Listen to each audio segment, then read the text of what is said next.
Hello student, स्वागत है आपका पाई हब में। आज जो मैं क्वेश्चन लाई हूँ डिस्काउंट का क्वेश्चन है और यूपीएसआई प्रीवियस ईयर का भी है। चलिए देखते हैं। एक स्मार्ट टीवी को 15,700 रुपये में खरीदा जाता है। इसके मूल्य को 20% अधिक पर अंकित किया जाएगा। अंकित मूल्य मतलब मार्क प्राइस।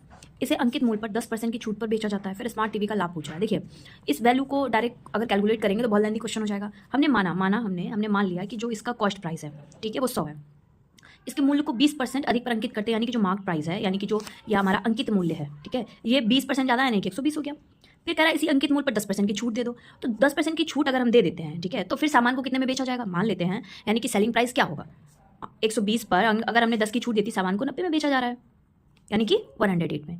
अब आप देखिए, सामान को खरीदा 100 में गया, बेचा 108 में गया, तो उसको कितने का लाभ हुआ, यानी कि प्रॉफिट हुआ कितने का हुआ 108 माइनस 100, यानी कि 8 का उसको क्या हुआ प्रॉफिट। अब जरा वैल्यू देखते हैं। हमने बोला कि जो है 8% का इसको क्या हो गया प्रॉफिट हो गया। वैसे तो वैल्यू 8% आ ही रही है, अगर आप इसको चाहें तो आप परसेंट में ऐसे चेंज कर सकते हैं कि प्रॉफिट परसेंट क्या निकलेगा हमारा 8 का प्रॉफिट हुआ कितने पर सीपी पर, परसेंट में चेंज कर देंगे 8%, बात खत्म हो गई।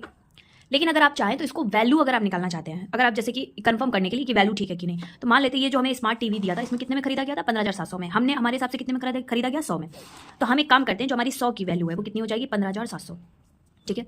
और हम क्या करते हैं, पहले प्रॉफिट देख लेते हैं कितने का प्रॉफिट हुआ 8 का, तो 8 की वैल्यू जरा हम फाइंड कर लेते हैं, ठीक है। 8 की पहले ये 100 की वैल्यू 8 की वैल्यू फाइंड कर लेते हैं, ठीक है। तो ये हमारा कितना हो जाएगा 8 7 56 और 8 5 40 और 5 45 और 8 1 8 4 12, 1256 रुपये का उसको क्या वो प्रॉफिट हुआ। अब आप चाहें तो इसे प्रॉफिट देखिए, प्रॉफिट परसेंट में आप इसे चेंज करें। प्रॉफिट कितना हुआ 1256 का, इसका जो कॉस्ट प्राइस है कितना था 157, परसेंट में चेंज करने के लिए मल्टीप्लाई, ये कट गया, ये 8 जा में आपका कट जाएगा, तो फिर वापस से वही 8% आ गया। अब दोनों तरीके से निकाल सकते हैं, आपको इतना लेंदी करना है तो आप ये कर सकते हैं, या फिर आप डायरेक्ट इसको ऐसे भी फाइंड कर सकते हैं। चलिए मिलते हैं नेक्स्ट वीडियो में, तब तक के लिए बाय बाय। तैयारी अच्छी करते रहिए।